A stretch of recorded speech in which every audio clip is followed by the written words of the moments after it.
በስመ አብ ወወልድ ወመንፈስ ቅዱስ አሐዱ አምላክ አሜን። ሃይማኖተ አበው ዘቅዱስ ጎርጎርዮስ ዘኑሲስ። የደገኛው የባስልዮስ ወንድም የኑሲስ ኤጲስቆጶስ ጎርጎርዮስ የሰሎሞንን መጽሐፍ በተረጎመበት በ15ኛው ድርሳኑ እንዲህ አለ። ይኸውም መኃልይ ነው። ክርስቶስ ማለት ፈጣሪና ፍጡር አንድ አካል አንድ ባህሪ በመሆን አንድ ሆነ ማለት ነው። ዓለም ሳይፈጠር የነበረ ለዘላለሙ የሚኖር ያለውን ሁሉ የፈጠረ እርሱ ነውና ስለ እርሱ ስንናገር ያልተፈጠረ ነው እንላለን። ሰው ነው ያልነው ስለኛ ባደረገው ተዋህዶ ደካማ ባህሪያችንን ስለተዋሃደ ነው። አሁንም ስለዚህ ልዩ ሥራ ጠንቅቀን በጎውን ነገር ልንናገር ይገባናል። የምንናገረውንም ልብ እናድርግ። ቃል ያልተፈጠረ ነውና ከሁሉ አስቀድሞ የነበረ ነው። በዘመኑ ሁሉም በእግዚአብሔር አብ ሕልውና ያለ ነው። እርሱ እግዚአብሔር ነው። ከተፈጠረውም ፍጥረት ሁሉ ምንምን እርሱ ያልፈጠረው የለም እንበል። ዳግመኛም ባህሪያችንን ተዋህዶ ሰው ስለሆነ ሰው ይባላል። እርሱ ሰው በሆነ ጊዜ እግዚአብሔር በሥጋ እንደታየ በሥራው ጌትነቱን ገለጠ። እርሱ አምላክ ወልድ ዋህድ በአባቱ እሪና ያለ ነው። እንደዚሁም ወንጌላዊው ቅዱስ ዮሐንስ እኛ ለአባቱ አንድ እንደሆነ ልጅ ክብር ያለ ክብሩን አየን አለ። በሥጋ ባህሪ ግን ሰው ይባላል። መሥዋዕትነትን፣ አስታራቂነትን፣ እውነትን ገንዘብ ያደረገ እንደሆነ ስለ እርሱ ቅዱስ ዮሐንስ እንደተናገረ ታወቀ። ዓለም ሳይፈጠር የነበረ ያልተፈጠረ እንደሆነ መቼም መለወጥ የሌለበት እንደሆነ ሁልጊዜ ባለመለወጥ ጸንቶ ይኖራል። በሥራ ሁሉ በአኗኗርም ሁሉ አይመረመርም። ጥንት ፍጻሜ ያለው ተብሎ ከቶ ሊነገር አይችልም። እንደ አብ እንደ መንፈስ ቅዱስ ጥንት ፍጻሜ የለውምና ለእኛም በሥጋ መገለጡን እንደሚገባው መርምረን ልናውቅ አይቻለንም። ጸጋ ለመስጠት ያደረገውን ተዋህዶ የሚያምኑትን ሰዎች ከእርሱ ትምህርት ይቀበሉ ዘንድ ይገባል ብሎ ቃል ስለ እነርሱ ከተናገረላቸው ከመምህራን እንማር ዘንድ ያሻናል። ይህ እግዚአብሔርን በመልክ የሚመስለው በባህሪ የሚተካከለው ሲሆን ቃል ስለ እኛ በሥጋ የታየው መታየት ነው። በተገዥ በአዳም ባህሪ በሥጋ የሰውነትን ሥራ ሠራ። ጥንት የሌለው እርሱ ያለመለወጥ ንጽሕት ከምትሆን ከቅድስት ድንግል ማርያም የነሳውን ጥንት መገኛ ያለውን የሥጋን ባህሪ በተለየ አካሉ ተዋሃደ። ዳግመኛም የደገኛው መምህር የባስልዮስ ወንድም የቅዱስ ጎርጎርዮስ ስለ ጌታችን ስለ ኢየሱስ ክርስቶስ ጥምቀት አብ ልጁ መሆኑን እንደመሰከረለት በተናገረበት አንቀጽ እንዲህ አለ። የምወደው በእርሱ ሕልው ሆኜ ልመለክበት የወደድሁት ልጄ ይህ ነው አለ። ይህ አንዱ ሁለት አይደለም። ልጄ ያለው ከማርያም የተወለደው ሌላ አይደለም። በበረት የተወለደው ሌላ፣ ሰባት ሰገል የሰገዱለት ሌላ አይደለም። የተጠመቀው ሌላ አይደለም። ጥምቀት የማያሻው ሌላ አይደለም። በእርሱ ሕልው ሆኜ ልመለክበት የወደድኩት ልጄ ይህ ነው እንጂ። በዐይነ ሥጋ የምታዩት በዐይነ ልቦና የምታስተውሉት ይህ አንዱ ብቻ ነው። ጥንት የሌለው ቀዳማዊ ነው። ዛሬ ግን ዘመን ተቆጠረለት። ከእኔ ባሕሪ የተገኘ ሰው በመሆኑ ከእናንተ ባሕሪ የተገኘ እርሱ አንድ ብቻ ነው። በሥራ ሁሉ ኀጢአት የለበትም። በምድራዊ ልደቱ አባት አለው አትበሉ፣ በሰማያዊ ልደቱም እናት አለችው አትበሉ። እርሱ በምድር አባት የሌለው ነው፣ በሰማይ እናት የሌለችው ነው።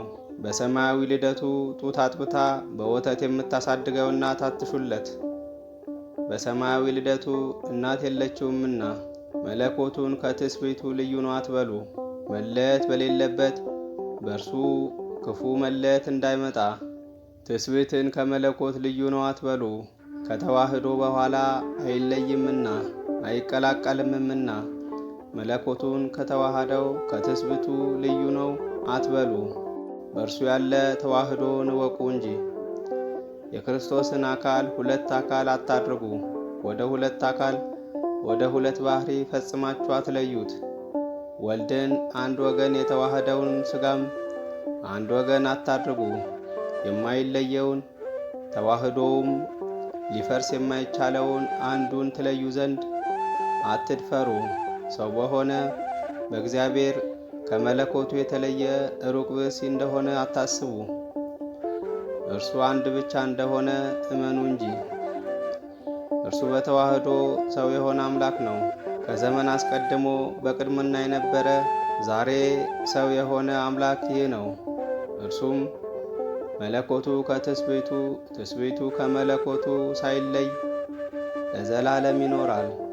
እርሱ አንድ ብቻ ነው። በዚያ ወራት ከአብርሃም ሥጋን ይዋሃድ ዘንድ ወደደ። ይህ ልጄን ሲራብ ሲጠማ፣ ሲተኛ ሲደክም፣ ሲወጣ ሲወርድ ወይም ሲገረፍ፣ በችንካር ሲቸነከር ወይም በፈቃዱ ሲሞት፣ እንደ ምውታንም በመቃብር ሲጠብቁት ብታየው እነዚህን የሥጋ ብቻ አድርገህ አታስብ።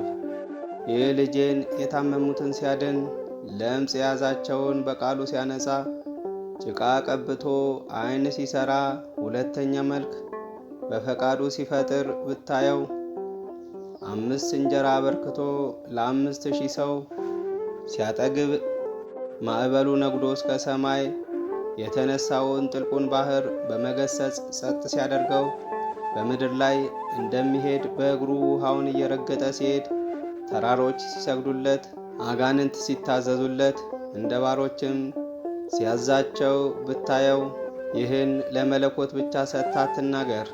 የታምራትን ሥራ ለአንዱ ብቻ፣ የድካምን ሥራ ለአንዱ ብቻ ሰጥተህ አትናገር።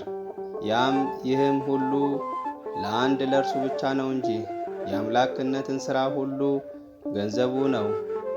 ወዲህም የሰውነት ሥራ ሁሉ ገንዘቡ ነው። ታምራትን ማድረግ ገንዘቡ ነው። መከራን መቀበልም ገንዘቡ ነው። እርሱ አንዱ ብቻ አምላክ ነው። እርሱ አንዱ ብቻ አምላክ እንደመሆኑ ታምራት ያደርጋል። ሰውም እንደመሆኑ መከራ ይቀበላል። ዳግመኛም የደገኛው የቅዱስ ባስልዮስ ወንድም የሚሆን ክቡር አባት የኑሲስ ኤጲስቆጶስ ቅዱስ ጎርጎርዮስ ሐዋርያ ቅዱስ ጳውሎስ ወደ ፊልጵስዩስ ሰዎች በጻፈው መልእክቱ ስለተናገረው ነገር እንዲህ አለ። እግዚአብሔር አብን በመልክ የሚመስለው በባህር የሚተካከለው ኢየሱስ ክርስቶስ ሰው የሆነበትን ሥራ በልቦናችሁ እወቁ። ሽቶ ቀምቶ ከእግዚአብሔር ጋር የተካከለ አይደለም። ራሱን አዋርዶ ሰው ሆኖ የተገዥ ባህሪን ተዋህዶ ነው እንጂ። ሥጋ ከመዋሃድ በቀር የበለጠ በእግዚአብሔር ዘንድ ምን ድህነት አለ? ነገር ግን እርሱ ነገሥታትን መኳንንትን የሚገዛ ሲሆን እኛን ወደ መምሰል በመጣ ጊዜ የተገዥ ባህሪንም በተዋሃደ ጊዜ ከአብ ከመንፈስ ቅዱስ አላነሰም። ምድርን የፈጠረ እርሱን በትውልድ እንበላለጣለን የሚሉ ሐና፣ ቀያፋ ዘበቱበት። ፍጥረትን ሁሉ የሚገዛ እርሱ የሚያርፍበት ቦታ አላገኘም። በሥጋ በተወለደ ጊዜ ላሞች በሚያድሩበት በረት አስተኙት እንጂ። የማይለወጥ ንጹሕ ቃል የሚለወጥ የሰውን ባህሪ ተዋሃደ። የሰውንም ሥራ ገንዘቡ አደረገ። ነፍሱን ከሥጋው እስከ መለየት ደርሶ ትሕትናን አብዝቶ ሠራ። በነፍስ በሥጋ የሚፈርድ እርሱ ይሙት በቃ ወደሚፈረድበት አደባባይ አወጡት። ሊቃነ መላእክትን ሁሉ ፈጥሮ የሚገዛ እርሱ በኃጥአን እጅ ተያዘ። ሕይወት እርሱ ሞተ። የኑሲስ ኤጲስቆጶስ ይህ ቅዱስ ጎርጎርዮስ ንስሐ መግባት እንዲገባ ከኀጢአቱ የሚመለስ ሰው ተድላ መንግሥተ ሰማያትን ዕረፍተ መንግሥተ ሰማያትን እንዲወርስ የተናገረበት ድርሳኑ ይህ ነው። እግዚአብሔር በሥራ ሁሉ የከበረ ነው። በየሀገሩ አነጋገር በየቋንቋው ፈጽሞ የተመሰገነ ነው። እኛን በመውደዱ ካለመኖር ወደ መኖር አምጥቶ የፈጠረ እርሱ ነው። ከዚህ በኋላ ለዘላለም የሚኖር ልዩ ልዩ ክብር የሚሆን ልጅነትን አደለን። እነዚህም በከበረ ደጋግ ታምራት ባደረገ እንደ የብስ በባህር መካከል በሄደ በነቢይ ሙሴ የተናገራቸው ቃላት ናቸው። እግሮቹ አልራሱም፣ ልብሶቹም አልረጠቡም። እግሮቻቸው በእሳት እንዳልተቃጠሉ ልብሳቸውም በእሳት ዋይና በዲን ጢስ ሽታ እንዳልተለወጠ እንደ 3 ደቂቅ። ነገር ግን ይህ ታላቅ ነቢይ ወደ ጥልቅ ባህር ገባ፣ ብዙ ሕዝብንም ከእርሱ ጋር አሻገረ፣ ጠላቶቻቸውንም በጥልቅ ባህር አሰጠመ። ባልንጀራህ ከባልንጀራው ጋር እንዲነጋገር እግዚአብሔር ቃል ለቃል የተናገረው ፊት ለፊት የታየው ይህ ነቢይ ነው። የእስራኤልን ልጆች ለግብፃውያን ከመገዛት ነፃ ያወጣቸው ይህ ነቢይ ነው።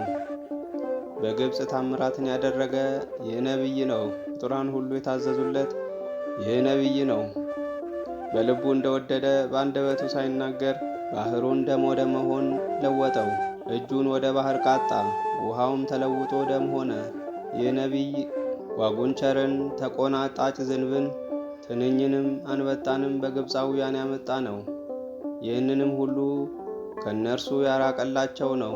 ይህ ነቢይ ባለሟሌ ሙሴ በዘመኑ በዚህ ዓለም ካሉ ሁሉ ይልቅ ደግ ነው ብሎ እግዚአብሔር የመሰከረለት ነው። እግዚአብሔር የፈርዖን ገዥ አደረግኩ ያለው ነቢይ ይህ ነው። የቆሬን ወገኖች በእሳት ያቃጠለ፣ በግብር የመሰሏቸውን ዳታንን አቤሮንንም በሕይወት ሳሉ ወደ ሲኦል ያወረዳቸው ይህ ነው። ከእስራኤል ልጆች ወገን ስለ ብዙ ሰዎች ብዙ ጊዜ የለመነ፣ እግዚአብሔርም በእርሱ አማላጅነት ከእነርሱ መቅሰፍትን ያራቀ ነቢይ ይህ ነው። እግዚአብሔር በግብፅ ኃይሉን የገለጠበት ነቢይ ይህ ነው። የእስራኤል ልጆች በወርቅ በብር ጌጥ በእርሱ ቃል ከግብፅ ያወጣቸው ነቢይ ይህ ነው። በሰው እጅ ያልተቀረጸ በእግዚአብሔር ጣት መጽሐፍ የተጻፈባቸውን 2ቱን ጽላት ከወደ ሰማይ የተቀበለ ነቢይ ይህ ነው። ይኸውም ሕግና ትእዛዝ ነው። እግዚአብሔር ሰውን በእርሱ መልክ በእርሱ አምሳል እንደፈጠረው በቃሉ የተናገረበት ነቢይ ይህ ነው። ከዚህ ክብር የሚበልጥ ምን ክብር አለ? ከዚህስ ትምክህት የሚበልጥ ምን የሚያስመካ ነገር አለ? እግዚአብሔር በነቢያት አለቃ አንደበት እንዲናገር ሰውን በእርሱ አምሳል እንደፈጠረው እንዲመሰክር ከሚሆን የበለጠ የሚያስመካ ምን ትምክህት አለ? የሚያስመካ ክብር ይህ ነው። ዋጋ የማይገኝለት የክብር ዕቃ ይህ ነው። ሁሉን ድል እንድንነሳ በሁሉ ላይ እንድንሰለጥን ያደረገበትን እኛን ያቀዳጀበትን ዘወትር የዘላለም ሕይወት ለመኖር የዘላለም ረፍት ለማግኘት እንድንችል ያደረገበትን ዘውድ እግዚአብሔር ያስጌጠባቸው ልዑላን መንፈሳውያን አእናቁ ናቸው። እኛ ግን በፈቃዳችን የጠላታችን የዲያብሎስን ማታለል በመቀበላችን ከሕይወት ሞትን ከተድላ ደስታ አሳርን መርጠን ወደን በሠራነው ኃጢአት ፍጻሜ ወደሌለው ወደ ዘላለም ኩነኔ በሚወስድ በሚጎዳ መከራ ውስጥ ወደቅን። እርሱስ ፈጽሞ አልተወንም፣ በካህሊነቱ ተቀበለን እንጂ በይቅርታው በቸርነቱ ብዛት ወደ እርሱ አቀረበን እንጂ። እንግዲህ ወዲህ የእጆቹ ፍጥረቶች ወድቀን እንድንቀር አልወደደም። በቸርነቱ በይቅርታው ብዛት የሚታየውን የማይታየውን ሁሉ የፈጠረበትን አካላዊ ቃልን ላከልን እንጂ። የሚታዩት ያላቸው የሚዳሰሱ ፍጥረቶች ናቸው። የማይታዩ ያላቸው ረቂቃን መላእክት ናቸው።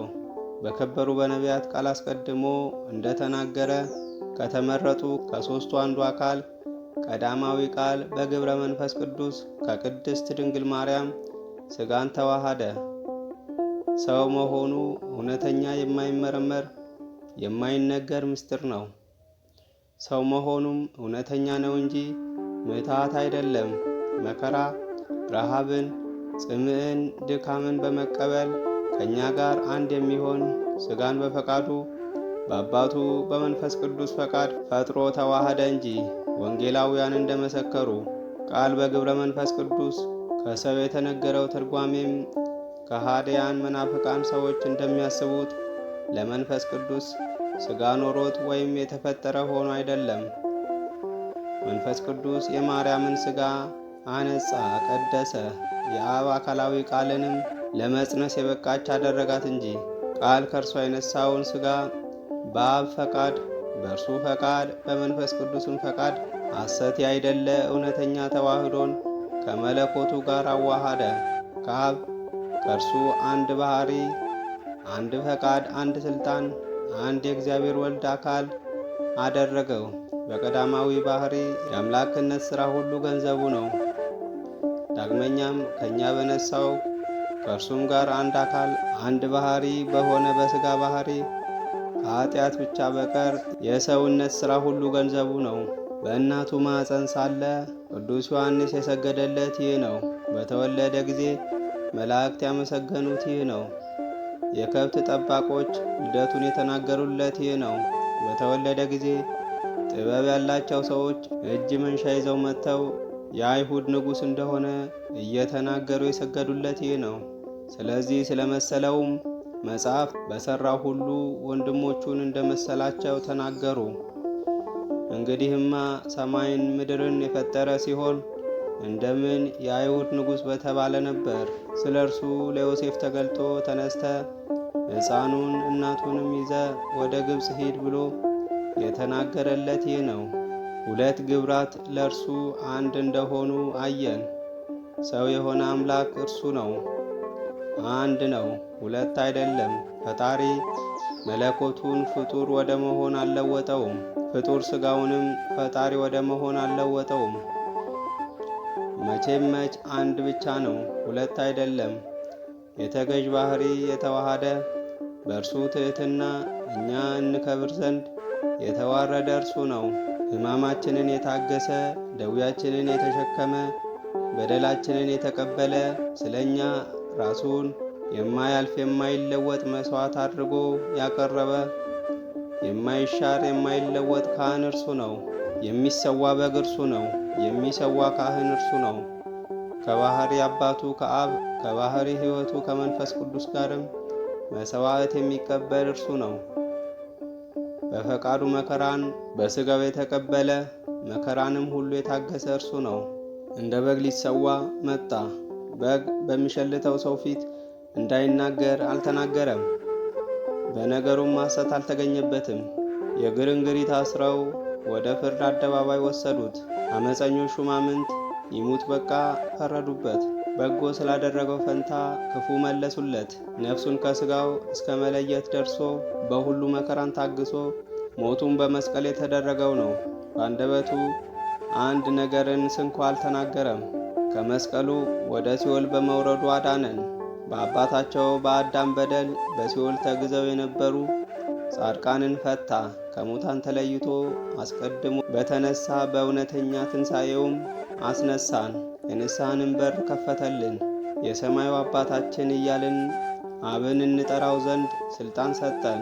ወንድሞችም አለን፣ ነፍስን ሥጋን በመዋሃድ መሰለን። ደቀ መዛሙርቱ ቅድስት ንጽሕት ትንሣኤውን በችንካር የተቸነከረ የእጁን የእግሩን እትራት ካዩ በኋላ በጦር የተወጋ የጎኑንም እትራት ከዳሰሱ በኋላ ከትንሣኤውም በኋላ 40 ቀን ያህል አብሯቸው ከበላ ከጠጣ በኋላ ወደ ሰማይ አረገ።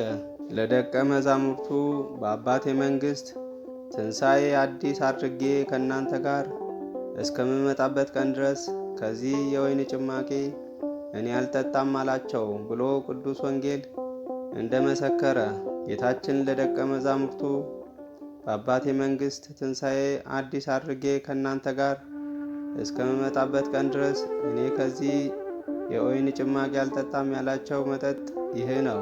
ነገር ግን ለሰው ከትንሣኤ በኋላ ሥጋዊ መብል መጠጥ አለ ብሎ ማንም አያስብ። በሥጋው መፍረስ መበስበስ አለ ብለው እንዳያስቡ ጌታችን የሥጋውን መነሳት ያስረዳ ዘንድ በላ ጠጣ እንጂ ከትንሣኤ በኋላ ሥጋዊ መብል ሥጋዊ መጠጥ እንደሌለ እወቁ። ዳግመኛም በዚያ ወራት አያገቡም አይጋቡም። በሰማያት እርሱን እንደሚያመሰግኑ እንደ መላእክት ሆነው ይኖራሉ እንጂ ያለውን ቃል ስሙ።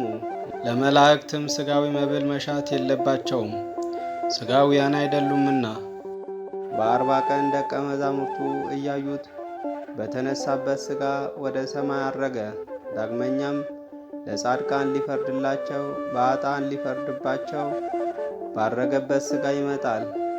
በአባታችን በአዳም በደል የተዘጋ የገነት ደጅን የከፈተልን ዕፀ ሕይወትን የሚጠብቁ ኪሩብን ያስወገዳቸው የእሳት ጦርን ከእጁ ያራቀ ወደ ዕፀ ሕይወት ያደረሰን እርሱ ነው።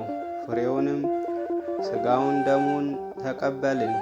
አባታችን አዳም ሊደርስበት ወዳልተቻለው በራሱ ፈቃድ ተከልክሎበት ወደ ነበረው ማዕረግ ደረስን። ክፉንና በጎን የሚያስታውቅ ወደ ጥፋት ከሚወስደው በአዳምና በልጆቹ ላይ ኃጢአት ካመጣበት ከዕፀ በለስ ፊታችንን መለስን። የፍቅር ሕግ ወንጌልን ሰራልን። የላም ሥጋ የፍየል ደም ሳንሻ ኃጢአታችንን ማስተስረይ ተቻለን። ያቺ ቀዳሚት ያልነበረች ሕግ ነበረች። ድህነት የማይገኝባት ትእዛዝም ነበረች። በሚያድን እውነተኛ ምግብ በሚሆን በሥጋው እውነተኛ መጠጥ በሚሆን በንጹሕ ደሙ እንጂ። ትእዛዙን ብንፈጽም በሕጉ ጸንተን ብንኖር እርሱ ቸር የሚሆን የባሕሪ አባቱ የሚያድን የባሕሪ እስትንፋሱ መንፈስ ቅዱስም መጥቶ እንዲያድርብን ነገረን። እርሱ የሰው እጅ በሠራው ቤት እኔ አላድርም ብሏልና። እኛ ግን ከሕጉ ብንለይ ትእዛዙንም ብናፈርስ መኖሪያችን እሳቱ በማይጠፋበት ትሉ በማያንቀላፋበት በዘላለም ኩነኔ ውስጥ ይሆናል። ይህ ጨለማነት ያለው ብርሃን የሌለበት ጽኑ ጨለማ ብሎ የጠራው እሳት፣ ልቅሶ፣ ጥርስ ማፋጨት ያለበት ቦታ ነው። ጌታ ሕጉን መጠበቃችንን ነው እንጂ ከእኛ ከባድ ሥራ አልፈለገም። ብንበድልም ልባችንን እናጽና፣ ፈጥነን ወደ ንስሐ እንመለስ እንጂ ኃጢአታችንንም እርስ በርሳችን እንናዘዝ እንጂ። ሐዋርያው ቅዱስ ያዕቆብ እንደተናገረ የካህኑ ትእዛዙን ተግሳጹን አንሰቀቅ፣ ነፍስን የሚያድን ባለመድኃኒት ነውና። የነፍሳትን ደዌ የሚያርቅ ቃሉስ ይቅርና የሥጋ ባለመድኃኒት ስንኳ ወደ ሥጋዊ በሽተኛ በመጣ ጊዜ ክፉ ምግብ ከመመገብ ይከለከል ዘንድ ያዘዋል። መራራ ቅጠል ምረቱ ጭንቅ፣ ሽታው ክፉ የሚሆን ከብዙ ወገን የተቀመመ መድኃኒት ያጠጣዋል። በድዊው አካል ያለ የተለያየ ሕዋሳትን አንድ ያደርግለት ዘንድ።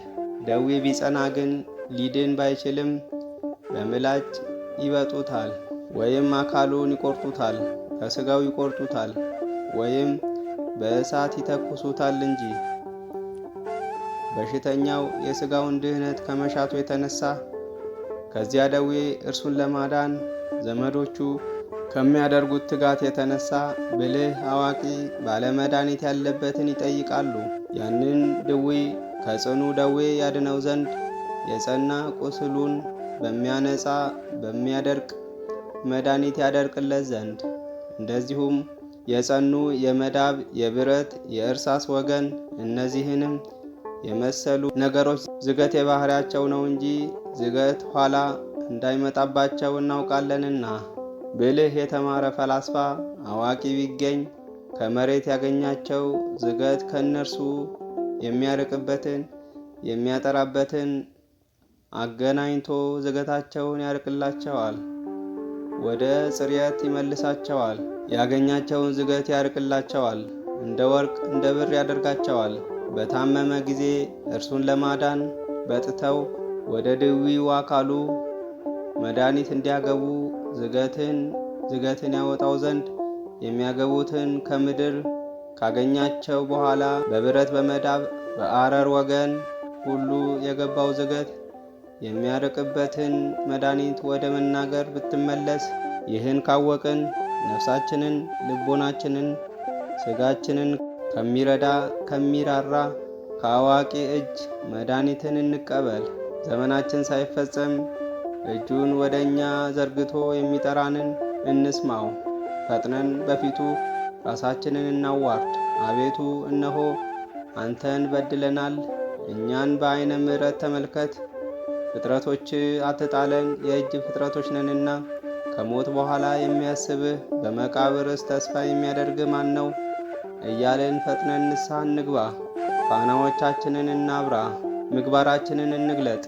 ደጁ ሳይዘጋ ሙሽራው ለመቀበል እንፋጠን፣ ያለዚያ ግን መግባት አይቻለንም። ሌባ እንዳይመጣብን ተዘልለን እንዳያገኘን እንጠንቀቅ። እንኪያስ ፈጥነን ንስሐ እንግባ። እርያዎች ከሚበሉት ተረርቃሞ መጥገብ አይቻለንምና ፈጣሪያችንን የሰማዩን የምድሩን ያህል አንተን በደልን፣ ለአንተ ልጆች መባል አይገባንም። ከአገልጋዮቹ እንዳንዱ አድርገን እንጂ እንበለው።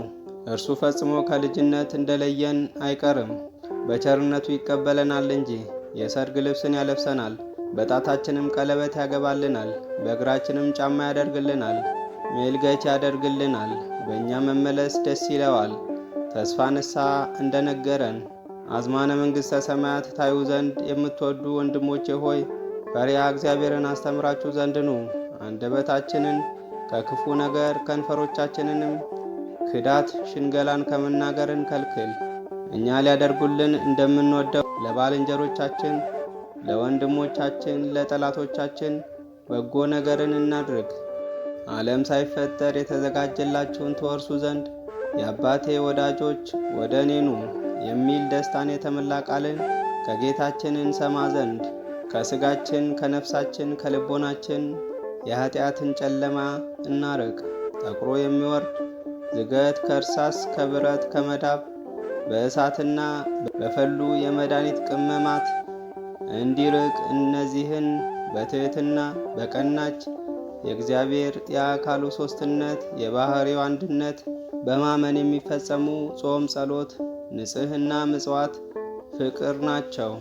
ከኀጢአት የሚያነጹ ሙቀተ ጸጋን የሚሰጡ እሊህን አምስቱ ግብራት የሚመስላቸው የለም። ያን ጊዜ የመለኮት ፍቅር ጸጋውም በልቦናችን ያድራል። እኛም ከኀጢአት ንጹሐን ብንሆን ያን ጊዜ መጥቶ ያድርብናል። አባታችን በሚያወርሳት በመንግሥተ ሰማይ እንደ ፀሐይ እናበራለን። በመንግሥተ ሰማይ ያከብረናል። በተራራ ላይ እንደ ተሰራች እንደ ጸናች መንደር ለዓለም ሁሉ እንደሚያበራ ፋናም ያደርገናል። ዓይን ያላየውን ጆሮ ያልሰማውን በሰው ልቦና ያልታሰበውን ያን ተድላ ነፍስ እንወርሳለን። መላእክት በሚኖሩበት በመንግሥተ ሰማያት እንኖራለን። ከረቂቃን መላእክት ጋር እናመሰግናለን። ከመላእክት ምስጋና ምግብ አድርገን እንኖራለን። ሳናቋርጥ የሦስቱን ምስጋና አንድነት እንናገራለን። ፍጹም አሸናፊ አንድ አምላክ እግዚአብሔር አብ፣ ወልድ፣ መንፈስ ቅዱስ ሆይ ቅዱስ ቅዱስ ቅዱስ ተብለ የምትመሰገነው ምስጋና በሰማይ በምድር ምሉ ነው እያልን ለዘላለሙ በየጊዜው ክብር ምስጋና ለእርሱ ነው። ምስጋና ይሁን ለአብ፣ ለወልድ፣ ለመንፈስ ቅዱስ አንድ አምላክ አሜን።